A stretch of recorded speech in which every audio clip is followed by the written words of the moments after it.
kambing domba, kalau misalnya udah kembung ya, kembung itu kayak masuk angin. Jadi saluran pernapasan itu kesumbat, saluran pembuangan kesumbat.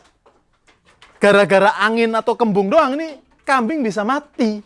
Nah, maka kendala nomor satu ya sebenarnya ya balik lagi nanti ke pakan dan sakit hewan domba yang berujung terhadap kematian. Kalau udah mati, wis rugi. Bisa dihitung, 5 ekor mati, per ekor nilainya 4 juta, 20 juta hilang. Motor NMAX bekas itu, hilang wis.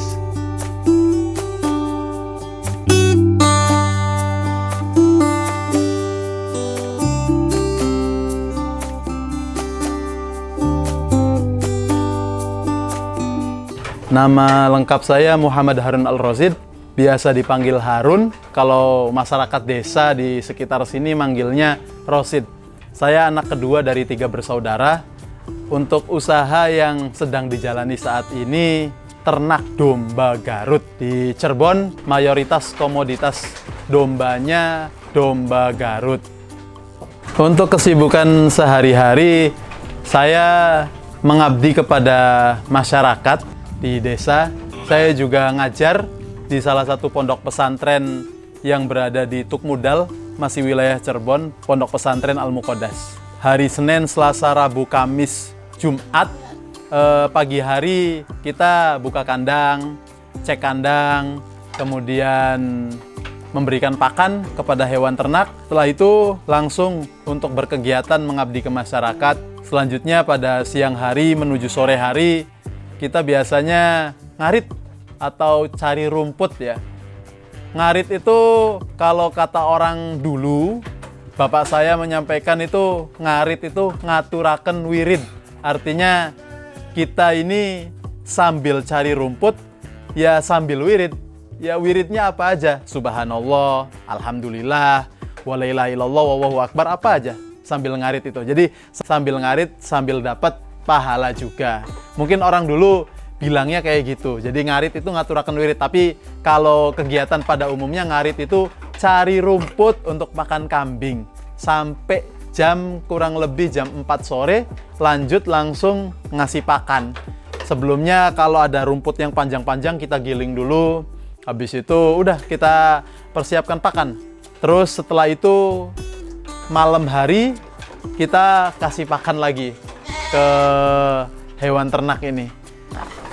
Jadi mulanya bisa beternak domba itu sebenarnya perintisnya adalah kakak pertama saya, Muhammad Sarifuddin. Dia lulusan Gontor tahun 2008 yang kemudian mengabdikan diri di PLMPM, lembaga kayak wirausaha oleh Gontor gitu.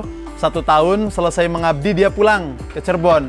Beberapa tahun kemudian beliau mengikuti semacam program pemuda mandiri.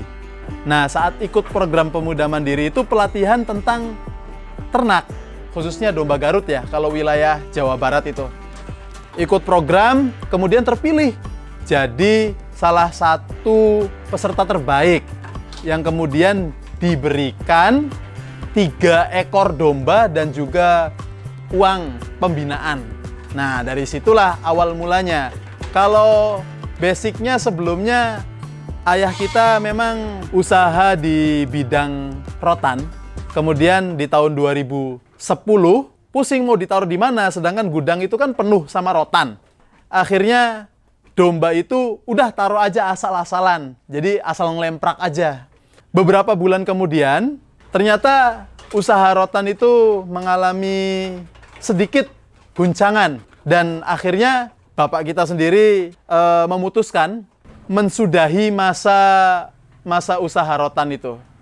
Di tahun 2010 menuju 2011 dibuatlah kandang kecil-kecilan. Ya kapasitasnya kurang lebih hanya 8-10 ekor. Disekat-sekat gitu. Ada ruangan-ruangannya. Kalau domba Garut kan memang harus ada sekatnya karena dia punya tanduk ya. Setelah itu barulah memulai atau merintis usaha ternak. Sepertinya ada potensi dalam usaha ternak itu. Karena memang secara histori, nabi-nabi mungkin tidak lepas kisahnya dari yang namanya penggembala. Karena memang ada sejarah yang kita baca di situ dan kita yakini, insya Allah ada rezeki. Mungkin saat itu profesi ternak masih dipandang sangat rendah ya. Bahkan sampai sekarang pun mungkin peminatnya masih tidak terlalu banyak. Dipandang sebelah mata, kotor lah bahasanya kalau jadi peternak tuh. Susah, capek, banyak mengeluarkan keringat gitu. Akhirnya diputuskan, kakak saya sambil kuliah membantu orang tua saya perihal pemasaran. Mungkin punya kenalan di kampus, akhirnya mulai anter pesanan. Ada yang minta diantar kambing atau domba hidup gitu. Dari 3 ekor jadi 5 ekor, kemudian dijual lagi, kita belanjakan lagi 10 ekor, dijual lagi, kemudian kita belanjakan lagi 13 ekor, terus seperti itu. Dari mulai 3 ekor tuh berkembang, sedikit demi sedikit. Jadi modal yang kita keluarkan itu sebenarnya berawal dari hibah yang kemudian dikembangkan. Nah, dari situ dirasakan manfaat oleh keluarga. Akhirnya kakak saya mencetuskan, karena memang ibu saya, bapak saya, kakak saya, dan adik saya ada 5, maka dinamakan Pandawa. Nah, itulah awal mulanya Pandawa Farm, ya karena memang untuk menghidupi 5 orang yang ada di satu keluarga kecil ini untuk bertahan hidup ya dan memberikan manfaat kepada orang-orang di sekitar. Di sisi lain, Pandawa itu juga adalah grup pramuka yang dulunya menjadi grup pramuka kakak saya, grup pramuka saya, dan grup pramuka adik saya. POT 5 atau Pandawa 5. Jadi ada keterkaitan, makanya warnanya merah, kita namakan sajalah Pandawa, kita sepakat gitu. Kaos yang saya pakai juga mungkin identik dengan warna merah. Jadi berani untuk memulai, berani untuk berusaha, dan berani untuk beternak. Jadi kalau orang-orang desa, budayanya di sini itu lebih ke pengen dombanya itu laki-laki, besar, bertanduk, kelihatan gagah. Makanya di sini kita ada display domba Garut laki-laki. Kebanyakan pada milihnya yang bertanduk-tanduk tuh. Terus yang kelihatannya gagah. Kita juga menjual ke orang-orang yang membutuhkan untuk tasakuran. Selain tasakuran, akikah, ada juga lamaran. Jadi di sini adat ketika melamar orang itu membawa tuntunan. Nah, yang dituntun itu adalah hewan domba. Nah, domba yang dituntun pastinya yang gagah.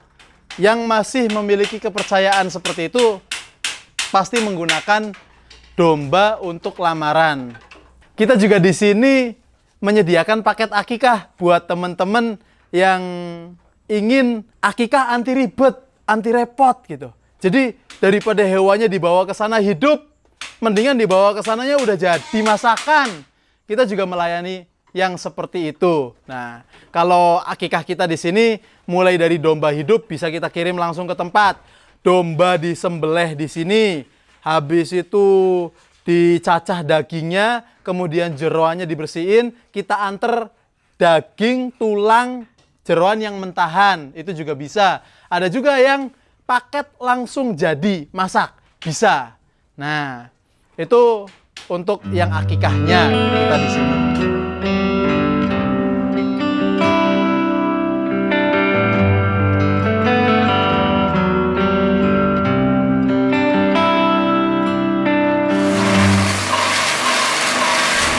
Kendala dalam beternak domba dan kambing. Kambing domba, kalau misalnya udah kembung ya, kembung itu kayak masuk angin. Jadi saluran pernapasan itu kesumbat, saluran pembuangan kesumbat. Gara-gara angin atau kembung doang nih, kambing bisa mati.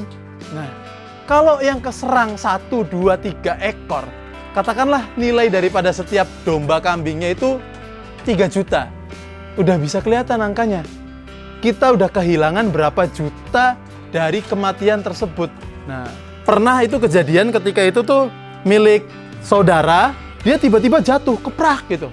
Beberapa alternatif atau solusinya itu katanya disogok pakai batangnya pepaya itu, anusnya domba itu, selop sampai nanti keluar, bus, anginnya dari corong, apa jenenge, pipa dari batang pepaya ini nih. batang daun pepaya plus gitu, jus, nanti keluar. Itu kalau yang tega. Nah ada juga yang nggak tega, katanya bisa juga ditusuk perutnya itu pakai jarum khusus yang kemudian kita alirkan api, dia bisa nyala jarumnya itu. Ada juga penanganan terakhir, sembelih. Nah kebetulan yang punya saudara, saya nggak berani nusuk, nggak tega saya nusuk pantat jelek gitu. Alternatif solusinya dia udah kayak gitu ya. Jadi yowis ambil golok, bismillahirrahmanirrahim, niat sembelih untuk sedekah, krek, dibagikan dagingnya. Kalau masalah kualitas daging nggak ada kendala, bersih, dagingnya bagus, merah, kualitasnya top number one lah pokoknya. Nah kendalanya ya cuma di satu itu, kembung. Kenapa bisa kembung? Lagi-lagi pakan yang diberikan. Kalau pakan bisa ada yang namanya mengandung gas-gas atau embun, itu bisa menyebabkan kembung. Maka kendala nomor satu ya sebenarnya ya balik lagi nanti ke pakan dan sakit hewan domba yang berujung terhadap kematian. Kalau udah mati, wis rugi. Bisa dihitung, 5 ekor mati, per ekor nilainya 4 juta, 20 juta hilang. Motor NMAX bekas itu hilang wis. Biasanya Bapak sama Mimi itu selalu bilang, ibarat kata kita yang jadi hewan ternak. Kalau udah lapar, makan. Kalau misalnya udah sakit, ya diobati. Makanya memperlakukan hewan ternak itu bukan hanya sekedar komoditas bisnis yang masuk keluar, jual beli, masuk keluar, jual beli, enggak. Melainkan kita juga harus open. Nah, open itu bahasa kitanya itu bukan dibuka, bukan open, bukan. Open itu kayak kita itu benar-benar merawat, memahami, mengerti, melayani, full service pokoknya lah kepada hewan domba dan kambing.